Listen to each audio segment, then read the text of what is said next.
Bonjour. Le Seigneur est ici. Amen. El Señor es aquí. C'est tout l'espagnol presque que je connais.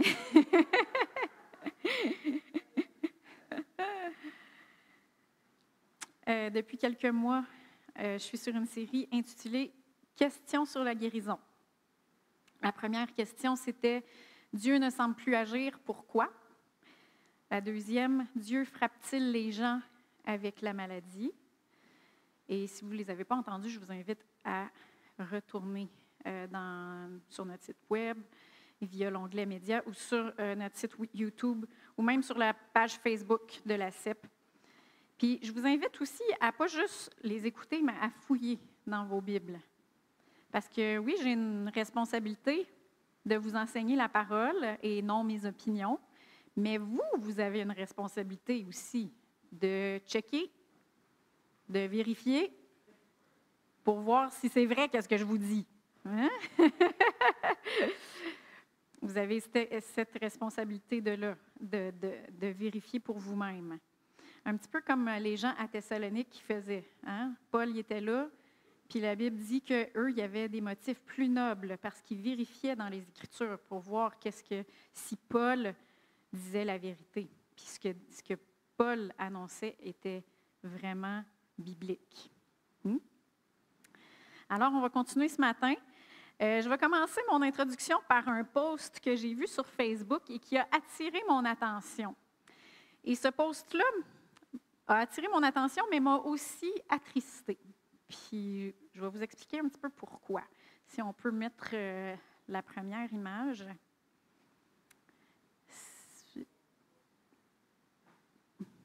Mon image, elle ne marche pas?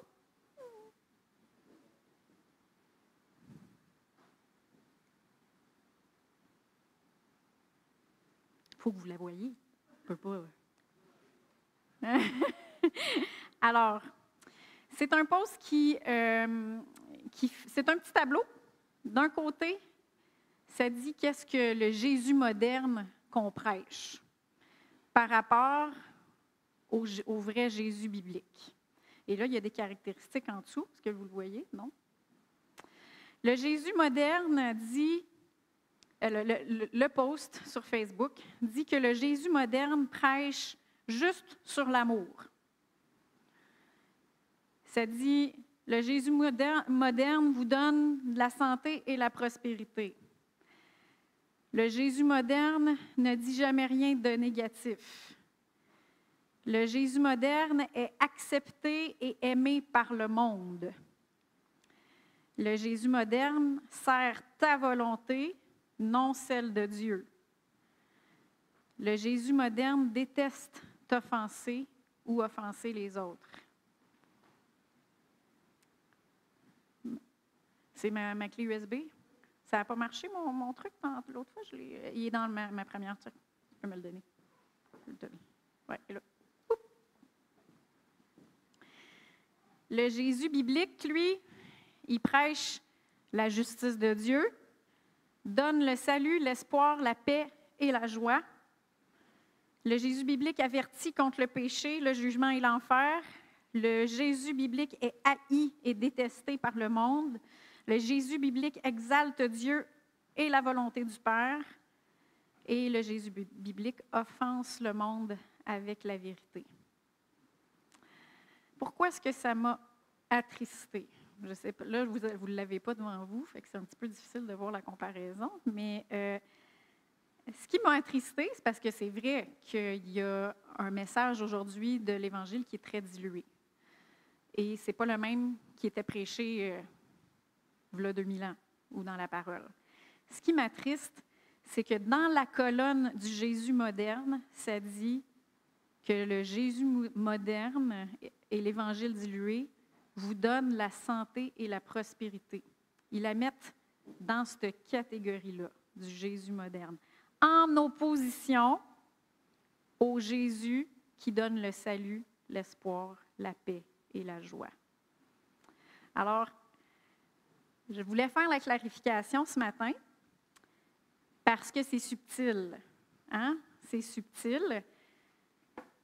Est-ce que c'est vrai que la Bible nous avertit qu'en effet, un temps viendra où les hommes ne supporteront pas la saine doctrine? Au contraire, ayant la démangeaison d'entendre des choses agréables, ils se donneront une foule d'enseignants conformes à leurs propres désirs. Est-ce que c'est biblique?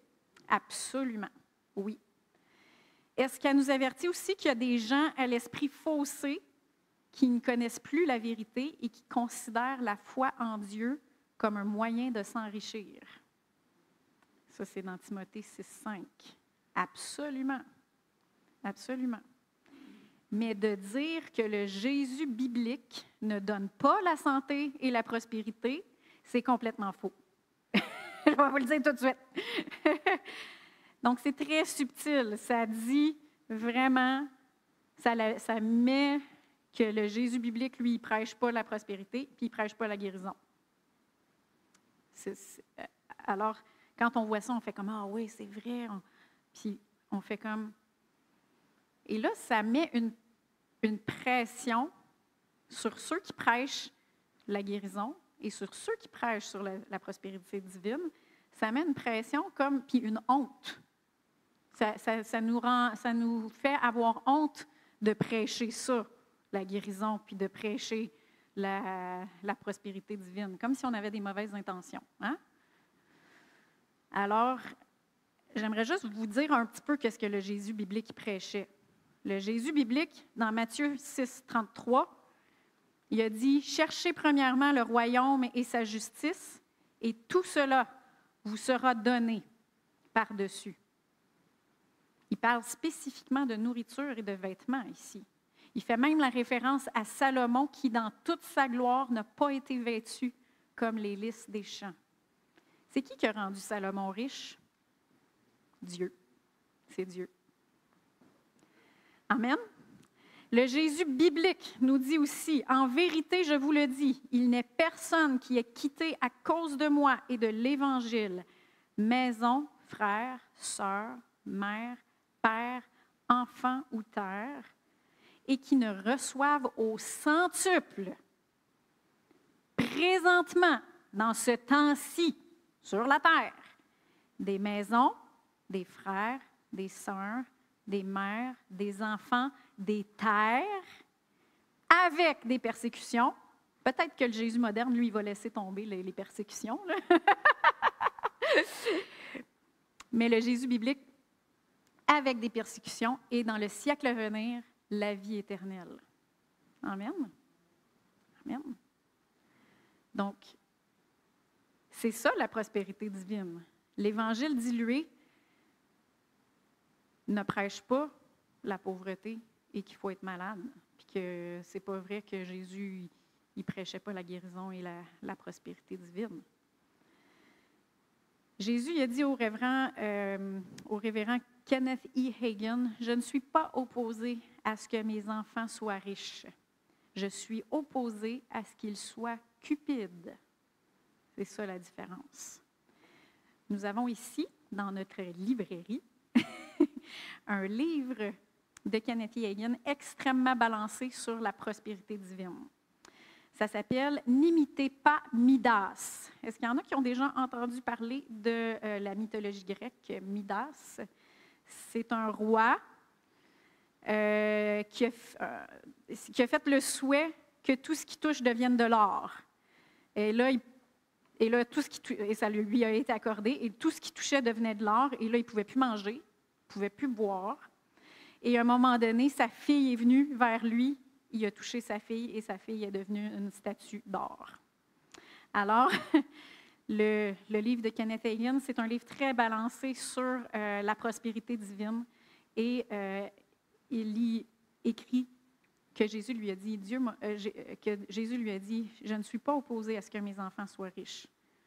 Je suis opposé à ce qu'ils soient cupides. Et c'est pour ça que ça s'appelle « N'imitez pas Midas ». Qu'en est-il de la santé divine et de la guérison? Le Jésus biblique parcourait toute la Galilée. Il enseignait dans les synagogues, prêchait la bonne nouvelle du royaume et guérissait toute maladie et toute infirmité parmi le peuple. C'est le Jésus biblique. Pas un Jésus dilué, là. C'est dans Matthieu 4, 23, si ce n'est pas encore écrit. Oui, ouais, c'est arrivé. Puis quand Pierre a annoncé la bonne nouvelle à Corneille et à toute sa famille, est-ce que là, il prêche l'Évangile? Ça vient juste, Jésus vient juste d'être ressuscité, ça fait pas longtemps. Là. On ne peut pas prêcher le plus Évangile biblique que ça. Là. Il dit à la famille de Corneille et à Corneille comment Dieu a oint d'Esprit Saint et de puissance Jésus de Nazareth, qui allait de lieu en lieu, en faisant le bien et en guérissant tous ceux qui étaient sous l'oppression du diable, car Dieu était avec lui. Dans Actes 10, 38, et ça c'est l'évangile que Paul prêchait. Ce n'est pas un évangile dilué que Paul prêchait. Actes 14, 9 et 10, excuse-moi, je me suis trompée par rapport à ça. Le Acte 10, 38, c'était l'autre verset que j'avais lu de Pierre qui annonçait la bonne nouvelle à Corneille. Acte 14, au verset 9 et 10, ça dit, parce qu'il y avait un homme qui était infirme dans une ville qui s'appelait Lystre et qui n'avait jamais marché. Et là, Paul, il dit, en fait, Acte 14 nous dit, il écoutait parler Paul, le monsieur qui était infirme, et Paul, fixant les regards sur lui et voyant qu'il avait la foi pour être guéri, dit d'une voix forte, « Lève-toi droit sur tes pieds. » Et il se leva d'un bond et marcha. Comment est-ce que l'homme a eu la foi pour être guéri? Parce qu'il écoutait Paul. Ça veut dire que l'évangile de Paul incluait la guérison. Est-ce que l'évangile biblique de Jésus incluait la guérison? Oui. Amen. Pourquoi est-ce que je fais cette clarification ce matin? Parce qu'il y a une pression, comme je le disais tantôt, il y a une pression de l'ennemi pour que nous ayons honte de parler de prospérité et de guérison dans le corps de Christ. Peut-être que vous ne le voyez pas parce que vous venez ici puis on en parle à profusion. Mais juste le post que j'ai vu sur Facebook, moi, ça me fait dire que non, dans le corps de Christ en général, il y a une pression qui fait comme, ah oui, toi, tu es quelqu'un qui prêche la prospérité, tu es un de ces chrétiens-là qui veut être riche, là, puis qui prend juste la parole de Dieu pour s'enrichir. Et la guérison, Dieu, il veut des fois.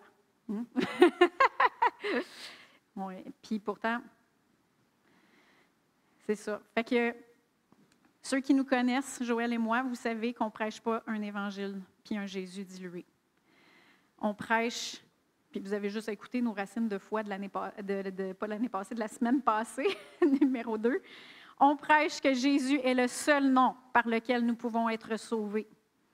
On prêche la repentance des œuvres mortes. On prêche la sanctification, qui est en fait une vie d'obéissance, d'amour, de foi, de consécration envers Dieu et une vie de victoire par l'Esprit sur le péché.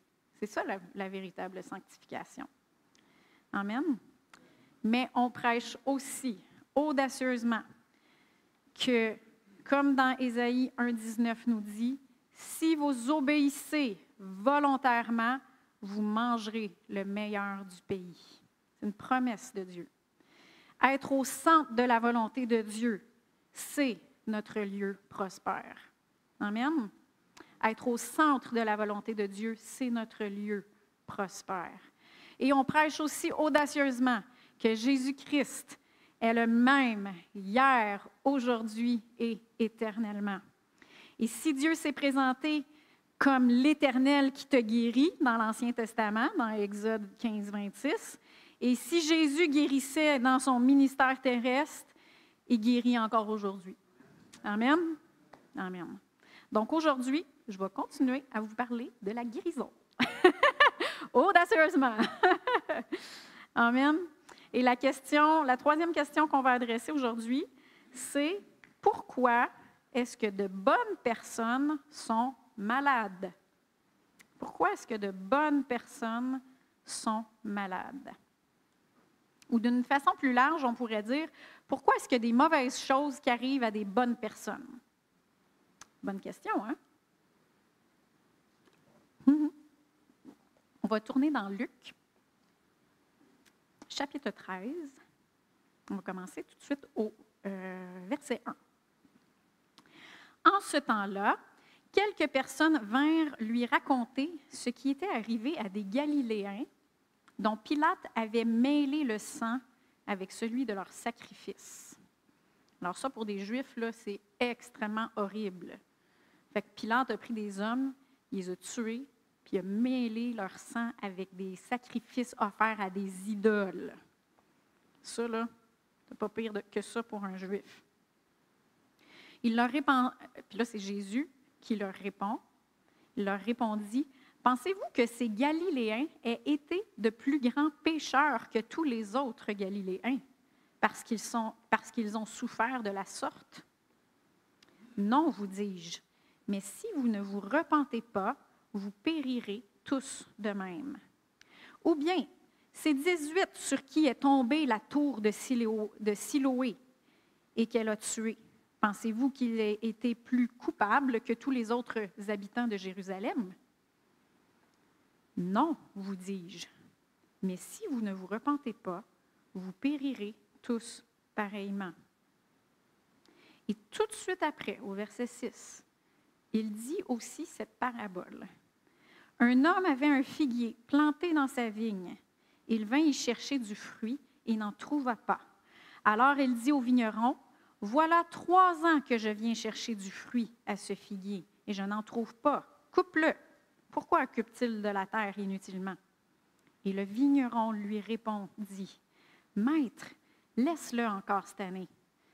D'ici là, je creuserai tout autour, j'y mettrai du fumier, et peut-être à l'avenir produira-t-il du fruit. Sinon, tu le couperas. » Il ne faut pas séparer ces deux textes-là, ils vont ensemble. La question qui est sous-entendue ici, quand les personnes sont venues raconter à Jésus ce qui était arrivé aux Galiléens, c'est pourquoi c'est arrivé à ces gens-là? Hein? C'est arrivé à eux, c'est parce que c'est des pires pécheurs, c'est plus des mauvaises personnes. Hein? C'est ça qui est sous-entendu. Puis par sa réponse, Jésus, il leur a dit que ces choses-là ne sont pas arrivées parce que ces gens-là ils étaient des personnes plus mauvaises que les autres ou qui étaient plus pécheresses que n'importe qui d'autre. Il a même dit, ça pourrait vous arriver à vous autres aussi. Hein? Jésus, il ne focus pas pourquoi ça leur est arrivé. Il focus sur pourquoi les mauvaises choses n'arrivent pas à certaines personnes. Et il parle de la repentance. Pour une chose, c'est quoi la repentance? La repentance, c'est de reconnaître qu'on a péché, puis qu'on n'a pas besoin, puis qu'on a besoin. On a besoin de la grâce, puis on a besoin de la miséricorde de Dieu. Amen. Et tout de suite après, il donne la parabole du figuier. Puis cette parabole-là, si vous la regardez, ça parle vraiment de la vraie intercession. Le maître, il veut couper le figuier qui ne porte pas de fruits. Est-ce que le figuier mérite d'être coupé? Il mérite d'être coupé parce qu'il ne porte pas de fruits. Fait que le figuier, il mérite d'être coupé. Mais le vigneron, il intercède en faveur du figuier pour que le maître lui accorde de la miséricorde et de la faveur ou de la grâce. Pourquoi est-ce que le figuier n'a pas été coupé? Par grâce et par miséricorde. Amen. Il n'y a pas personne, je vais dire quelque chose qui est un peu choquant à première vue, mais il n'y a pas personne qui a le droit de sentir qu'il mérite une bonne vie, qui mérite des bonnes choses dans la vie ou des choses comme ça.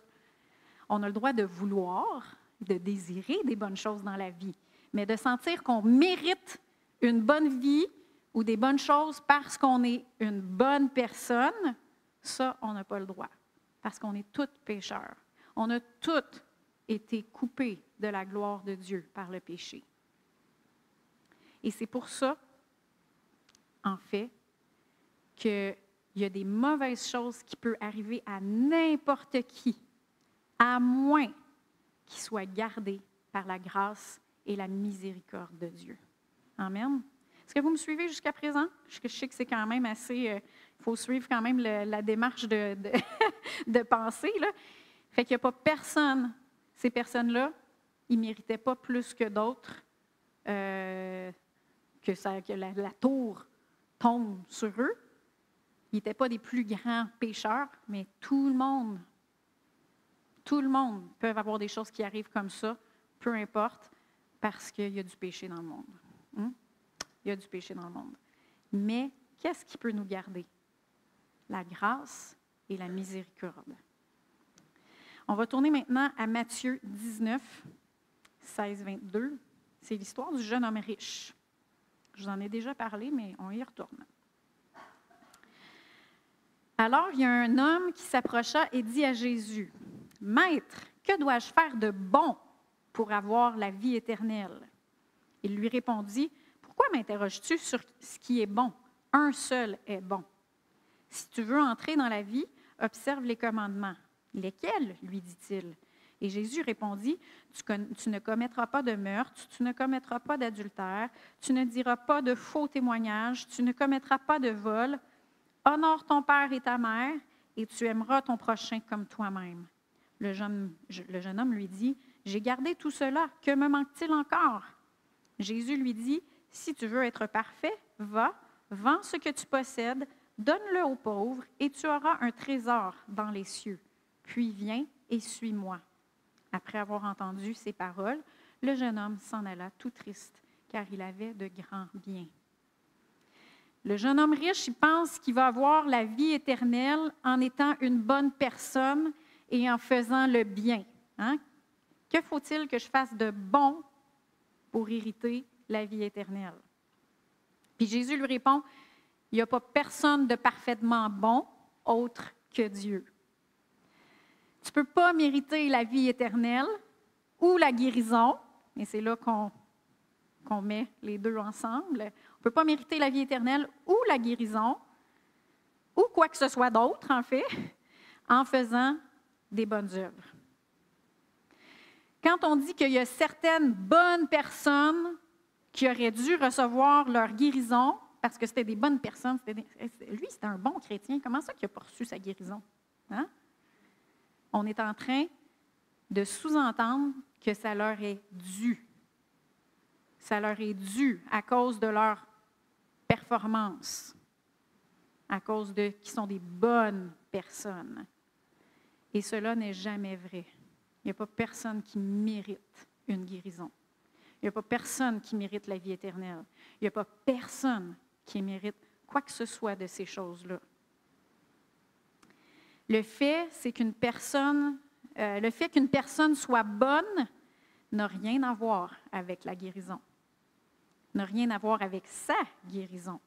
Si c'était le cas, ça voudrait dire que les gens reçoivent leur guérison par leur performance ou par leurs œuvres. Pourtant, Éphésiens 2, 4 à 10 nous dit clairement, « Mais Dieu est riche en miséricorde. Et à cause du grand amour dont il nous a aimés, nous qui étions morts par nos fautes, il nous a rendus à la vie avec Christ. C'est par grâce que vous êtes sauvés. Il nous a ressuscités ensemble et fait asseoir ensemble dans les lieux célestes en Christ Jésus, afin de montrer dans les siècles à venir la richesse surabondante de sa grâce par sa bonté envers nous en Christ Jésus. » Il y a beaucoup les mots grâce, bonté, miséricorde, amour. C'est par la grâce, en effet, que vous êtes sauvés par le moyen de la foi. Jessie, es-tu quelqu'un qui prêche la grâce? Oui. Es-tu quelqu'un qui prêche la foi? Oui. Je ne prêche pas un ou l'autre, c'est les deux ensemble. Amen. Et cela ne vient pas de vous, c'est le don de Dieu. Ce n'est point par les œuvres, afin que personne ne se glorifie, car nous sommes son ouvrage et nous avons été créés en Christ Jésus pour de bonnes œuvres que Dieu a préparées d'avance afin que nous les pratiquions. C'est à cause de la miséricorde et du grand amour de Dieu que nous sommes rendus à la vie avec Jésus. Amen. C'est par grâce que nous sommes en Christ Jésus. Est-ce qu'on a des droits et des bénéfices en Christ? Oui, on a des droits et des bénéfices en Christ. Psaume 103, du verset 2 à 5, ça nous dit « Mon âme bénit l'Éternel et n'oublie aucun de ses bienfaits. C'est lui qui pardonne toutes tes fautes, qui guérit toutes tes maladies, qui rachète ta vie du gouffre, qui te couronne de bienveillance et de compassion, qui rassasie de bien ta vieillesse, qui te fait rajeunir comme l'aigle. » Ces droits et ces bénéfices sont seulement en Christ. Et ils ne sont pas basés sur qu'est-ce qu'on fait. Ils ne sont pas basés sur qu'est-ce qu'on mérite. Amen. La guérison, c'est une miséricorde. La guérison, c'est une miséricorde qui est donnée par grâce et qui est reçue par la foi. Amen.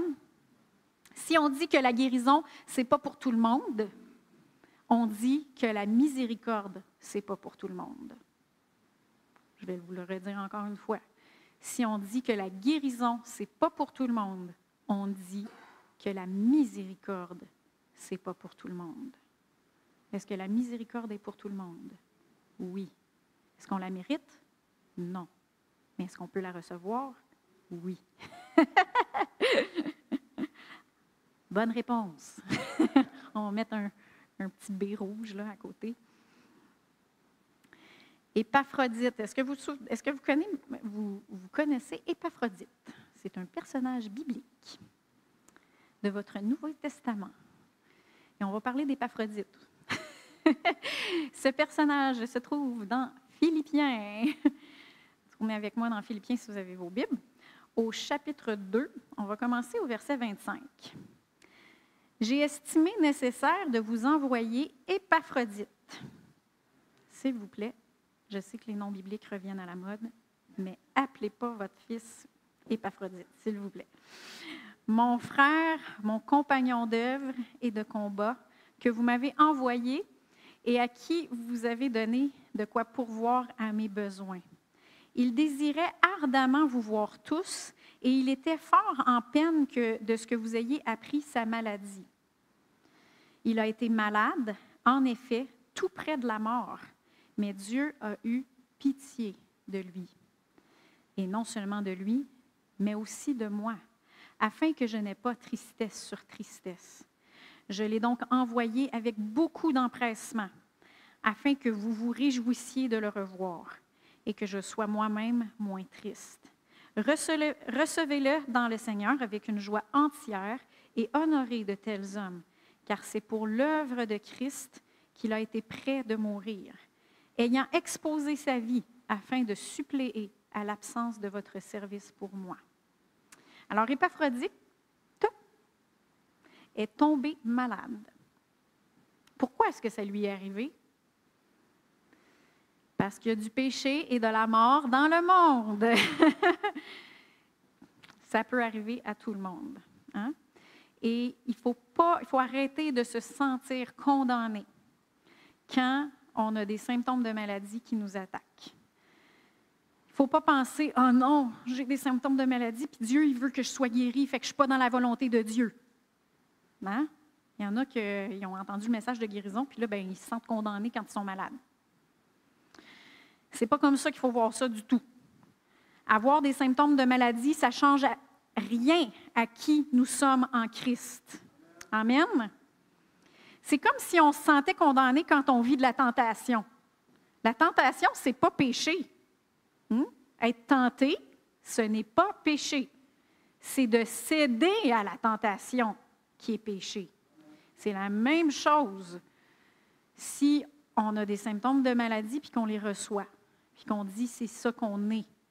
Là, on n'est pas dans la volonté de Dieu parce que Dieu, il veut qu'on reçoive la guérison.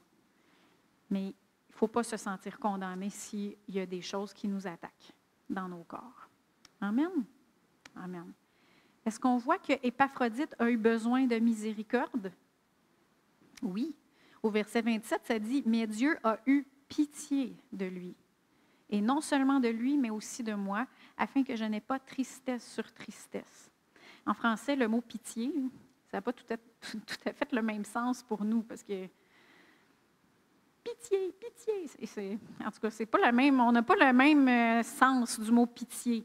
Mais en anglais, si vous lisez le même texte en anglais, ça dit « But God had mercy on him ». Mercy, c'est le mot qu'on traduit par miséricorde. Puis il y a des synonymes de miséricorde, ce sont compassion, indulgence. Alors le Seigneur, il a eu compassion d'Épaphrodite et de Paul. Puis comme je vous l'ai dit tout à l'heure, la guérison, c'est une miséricorde. Amen. Là, la deuxième question, c'est comment est-ce qu'on peut se positionner pour recevoir la miséricorde? Hein? Et on l'a vu, la miséricorde, ça inclut la guérison et la protection divine aussi. Comment est-ce qu'on peut se positionner pour la recevoir, cette miséricorde-là? On a vu premièrement la repentance. La première chose, la repentance nous donne accès à la grâce de Dieu. On l'a vu tantôt dans Luc 13, au verset 3 et 5, Jésus a dit « Non, vous dis-je, mais si vous ne vous repentez pas, vous périrez tous de la même manière. » Donc la repentance nous donne accès à la guérison. Aujourd'hui, on dirait que la repentance n'est pas prêchée, c'est vu comme négativement, mais en fait, c'est un cadeau, la repentance. C'est un cadeau. Ça nous donne accès au salut. Puis c'est une miséricorde, c'est la grâce de Dieu. Et le salut, si on le reçoit, on reçoit toute la grâce qui est dans le salut. Amen. Amen. Deuxième manière de se positionner pour pouvoir recevoir la miséricorde qui inclut la guérison et la protection divine, c'est la foi. La foi nous permet de recevoir ce que Dieu nous a donné dans sa grâce. Amen. Éphésiens 2:8, on l'a lu tantôt, c'est par grâce en effet que vous êtes sauvés par le moyen de la foi. La foi, c'est un repos. La foi, c'est un repos. Dieu, il nous donne un cadeau, puis la foi, c'est la main qu'il reçoit le cadeau que Dieu nous a donné. Ce n'est pas une performance, c'est vraiment un repos. Le stress, c'est le contraire, ça tue le stress. Dieu il a placé dans nos corps des mécanismes de défense, puis des hormones pour qu'on puisse réagir rapidement en cas de danger. Hein, il y a comme un système qui s'appelle le système de fuite. Là. Ça, c'est un système que Dieu a mis dans nos corps. Mais on n'a pas été créé pour vivre continuellement dans ce système-là et dans ces hormones-là, dans un état de stress continuel. Et ça tue le corps tranquillement. Et dans le monde, vu qu'on est dans un monde de péché, on vit dans un monde et dans un environnement qui est anxiogène. On est entouré d'anxiété, d'éléments perturbateurs qui nous causent du stress, puis de l'anxiété, et toutes sortes de choses comme ça. Et nous autres, comme des gens, on a la fausse pensée que pour ne pas vivre de stress, il faut qu'on s'élimine du monde et de tout environnement stressant. Ce n'est pas le cas. Ce n'est pas comme ça En fait, l'absence de stress, ce n'est pas le résultat d'absence de circonstances stressantes.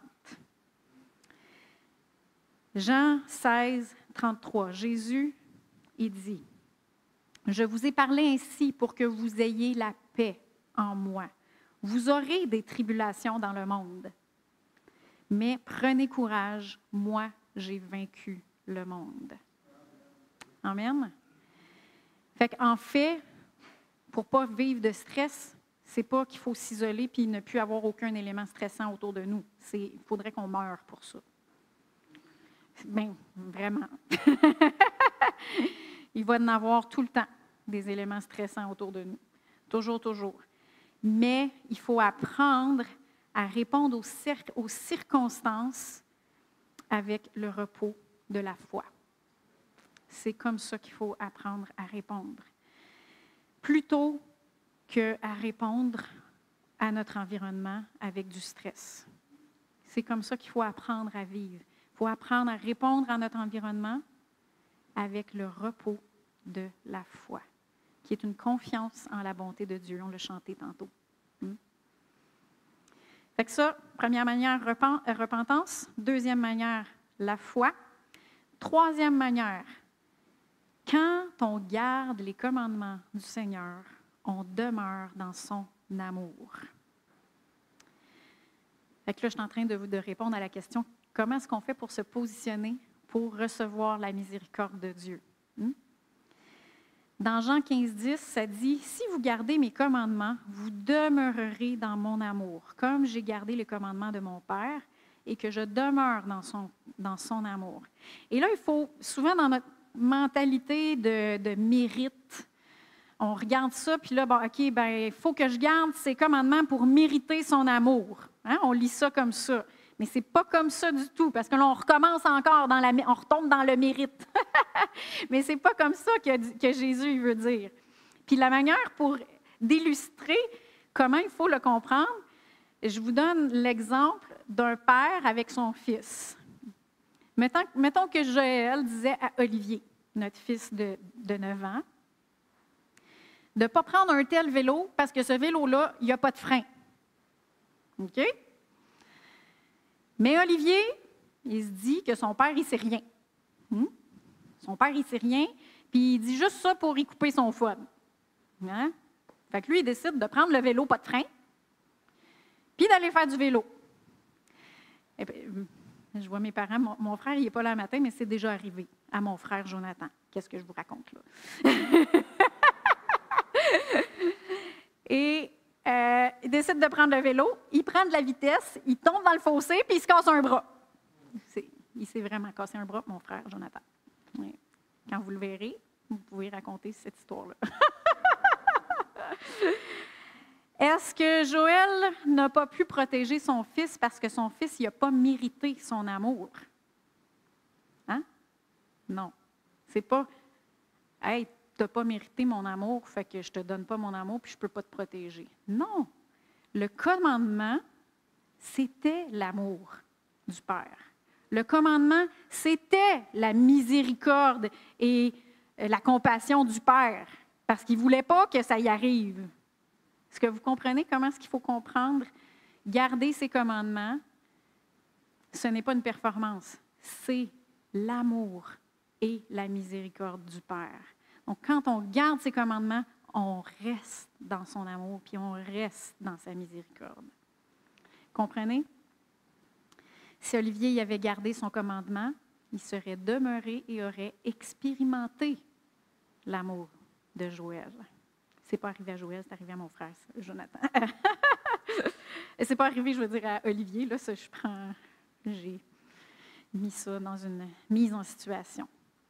La Bible dit dans Proverbes 3, 1 et 2, « Mon fils, n'oublie pas mon enseignement, et que ton cœur garde mes commandements, car ils augmenteront la durée de tes jours, les années de ta vie et ta paix. » Ça a une incidence. Pour que ça augmente la durée de nos jours puis les années de notre vie, est-ce que ça veut dire que ça a une incidence sur notre guérison et sur notre santé? Tout à fait. Et aussi sur notre protection. Tout à fait. Comment est-ce qu'on garde les commandements de Dieu? Comment est-ce qu'on fait pour garder les commandements de Dieu? Premièrement, c'est en obéissant par la foi à sa parole écrite. Première chose. Ce qu'on voit dans la parole écrite, puis qu'on le voit, puis qu'on le comprend pour nous, il faut l'appliquer par la foi. C'est comme ça qu'on reste dans ces commandements, qu'on garde ces commandements. Deuxièmement, il faut obéir par la foi, par confiance en lui, encore une fois, à ce qu'il nous dit dans nos cœurs par son Saint-Esprit. Il y a des choses qui ne sont pas écrites dans la Bible. Il y a des choses générales qui sont écrites dans la Bible. Il y a des choses spécifiques que le Saint-Esprit va nous parler à nos cœurs. Amen. Et troisièmement, quelque chose que ma belle-mère estime beaucoup, Monique, en suivant le gros bon sens. En suivant le gros bon sens. Dans Proverbe 13, 15, ça dit « Le bon sens procure la grâce. Le bon sens procure la grâce. Mais la voie des traîtres n'a pas de fin. » Ou dans la seconde 21, « La voie des traîtres est sans issue. » Ça n'a pas de débouché. Mais le bon sens procure la grâce. Est-ce que je peux être terre à terre ce matin? Oui? Vous me donnez la permission d'être terre à terre? Si le gros bon sens te dit que de boire une carafe de 12 tasses de café par jour, c'est mauvais pour ta santé, tu n'as pas besoin que le Saint-Esprit te dise « bois moins de café ». Hein? C'est le gros bon sens. Dieu il nous a donné une tête. Il nous a donné du bon sens. Et il y a des choses qu'il ne va pas nous dire par son Saint-Esprit ou dans sa Bible. Pourquoi? Parce qu'il nous a donné un bon sens. Amen? Amen.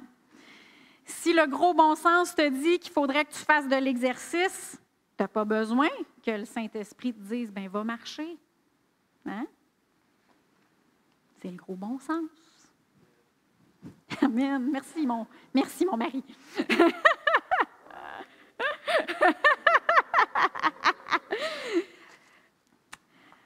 J'écoute un prédicateur, puis il dit des fois, il s'appelle le frère Keith Moore, il dit, si c'est trop proche de qu'est-ce que vous vivez, là, il dit, renfermez-vous pas, puis n'ayez pas de l'air toute triste, là. Il dit, regardez droit devant vous, puis dites, Amen, Brother Keith, Amen. Comme ça, il n'y a pas personne qui va savoir que c'est trop proche que ça vise, là, proche de la maison, comme qu'on pourrait dire. La Bible parle aussi de repos. Et j'aimerais ça juste être terre à terre encore un peu. La Bible parle aussi de repos. Il y a le repos de la foi, qui est un repos spirituel et un repos psychique. Le repos de la foi. Mais il y a aussi le repos du corps. Vous avez juste à penser au sabbat. Le sabbat, c'était un temps de repos spirituel parce que c'était un jour, c'était le samedi pour les Juifs, un temps qui était mis à part pour Dieu. Donc, c'était un temps de repos spirituel, un temps de repos de la foi. Mais c'était aussi un temps de repos pour le corps. Jésus a dit, le sabbat a été fait pour l'homme et non l'homme pour le sabbat. Ça veut dire que Dieu savait qu'on avait besoin de repos, qu'on a besoin d'un repos spirituel, le repos de la foi, le repos de se faire confiance à Dieu puis de savoir qu'il va s'occuper de nous autres. Amen. Il savait qu'on avait besoin de repos spirituel et de repos physique. Dieu, ce n'est pas un bourreau. Ce n'est pas quelqu'un qui nous traite comme ses esclaves. « Ah ouais, fais-en plus pour moi. » C'est le diable qui est comme ça. Est-ce que ça se pourrait, et je pose la question, qu'Épaphrodite, qu'on a parlé tantôt, il a poussé son corps trop loin? Est-ce que ça se pourrait? Parce que ça se pourrait, parce qu'il dit c'est pour l'œuvre de Christ qui a été prêt de mourir, ayant exposé sa vie afin de suppléer à l'absence de votre service pour moi. Est-ce que ça se pourrait qu'il ait poussé son corps trop loin? Oui. Est-ce que vous saviez qu'on peut faire des choses pour Dieu que Dieu ne nous a pas demandé de faire, mais avec des bonnes intentions, des intentions qui sont nobles? Oui, ça se peut. Et il y a un temps pour travailler fort, mais il y a aussi un temps pour se reposer. Les gens de mon âge, ou plus vieux, en général, ils ont une très bonne éthique de travail. Et cette génération-là, qui travaille beaucoup, eux autres, il faut qu'ils apprennent à reposer leur corps. La génération plus jeune, et là encore là, je parle en général, ce n'est pas tout le monde, mais en général, la génération plus jeune n'a pas la même éthique de travail. Eux autres, ils vont choisir leurs conditions de travail avant de choisir leur métier. Ah, il faut travailler de nuit, je ne ferai pas ce métier-là. Dans le temps, on ne pensait pas comme ça. Aujourd'hui, c'est comme ça. La génération plus jeune veut travailler moins puis être payé plus. Beaucoup, on le voit vraiment. Pourquoi? Pour profiter de la vie. Hein? La génération plus jeune veut travailler moins, payer plus pour profiter de la vie. Pourtant, c'est la même génération qui vit énormément d'anxiété. Énormément.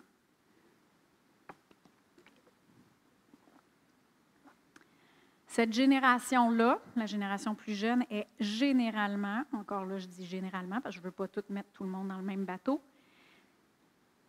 rachitique spirituellement. Rachitique parce qu'ils ne prennent pas le temps de nourrir leur esprit. Ils ne prennent pas le temps de nourrir leur esprit.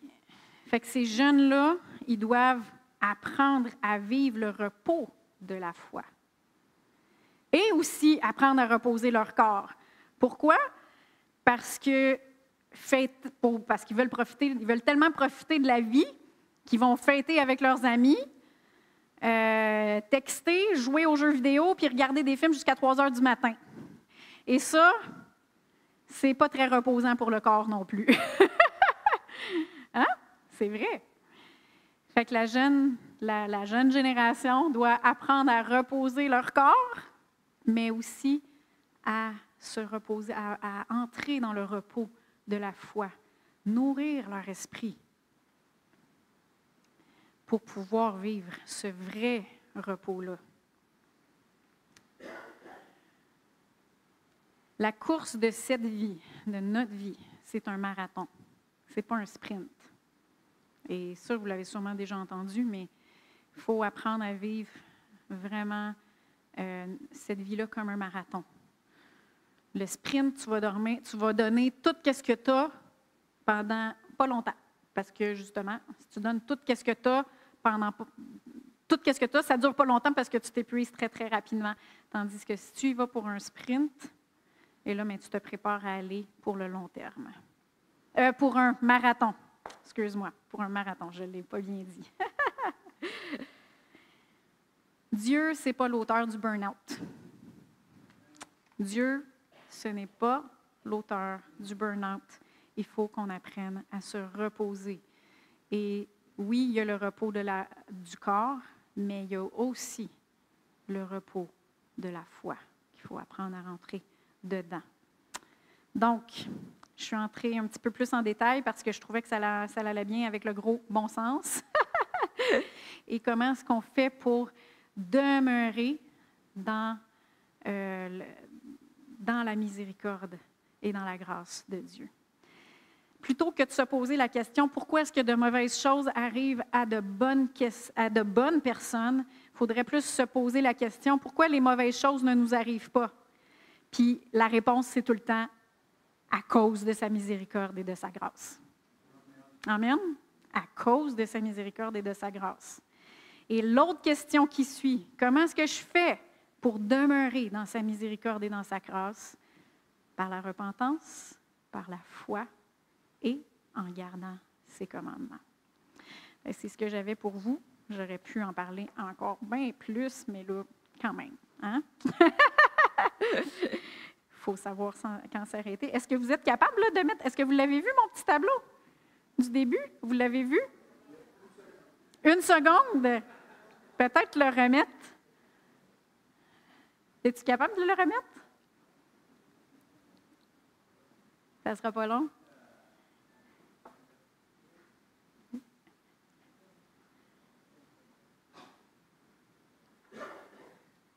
Ah, il est en anglais, là. Il est en anglais. Le Jésus moderne prêche juste sur l'amour, te donne la santé et la guérison, ne dit jamais rien de négatif, est aimé et accepté par le monde, sert sa propre volonté et pas la volonté de Dieu, et il ne veut pas t'offenser, tandis que le Jésus biblique prêche la justice de Dieu, te donne le salut, l'espoir, la paix et la joie, t'avertit concernant le péché, le jugement et l'enfer, est détesté et haï par le monde, exalte Dieu et la volonté de Dieu, du Père, et va offenser le monde avec la vérité. Et la raison pourquoi ça m'a attristée, c'est parce que te donne la guérison et la prospérité, c'est dans la colonne du Jésus moderne. J'ai trouvé ça très subtil comme mensonge. Donc, je voulais faire la clarification. Vous pouvez vous lever.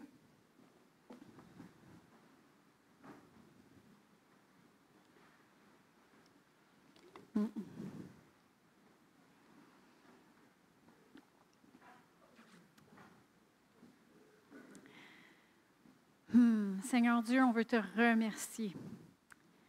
On veut te remercier pour ta grâce. On veut te remercier pour ta miséricorde.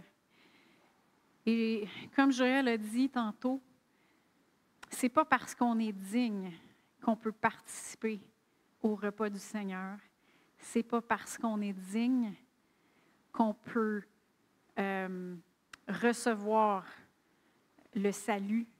C'est parce que toi, tu nous as rendus dignes. C'est parce que toi, tu es allé à la croix pour nous. C'est parce que toi, tu as reçu le jugement, que ton corps a été meurtri pour que nous soyons sauvés. Merci, Seigneur, pour ton sacrifice à la croix pour nous. Et Seigneur, on veut se positionner pour recevoir toute de ta grâce. On veut se positionner, oui, en se repentant, en reconnaissant que nous avons besoin de toi, en délaissant notre vieille vie de péché et en se tournant vers toi, qui est le seul nom par qui nous pouvons être sauvés. Et oui, Seigneur Dieu, on veut recevoir ta grâce par la foi en Jésus-Christ, par la foi en ta parole. Et Seigneur, oui, on veut aussi rester et demeurer dans ton amour en gardant tes commandements qui sont ton amour pour nous. Dans le nom de Jésus. Amen. Amen. Bon dimanche. Bon dimanche.